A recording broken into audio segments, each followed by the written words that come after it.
Welcome to our 4th ever annual summit. We want to elevate procurement as a function.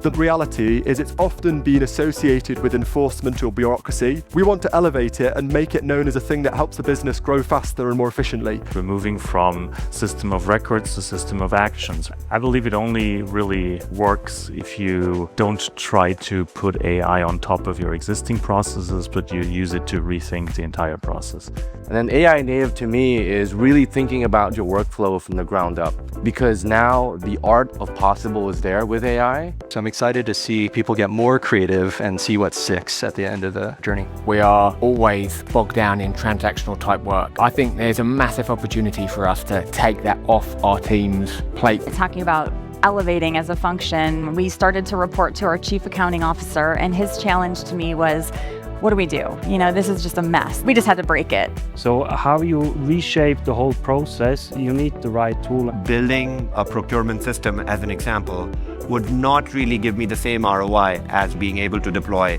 50 trucks in California. I'm seeing actually Omnea as a way that I'm unlocking my data problem rather than I need to have my data sorted in order to get the value of Omnea.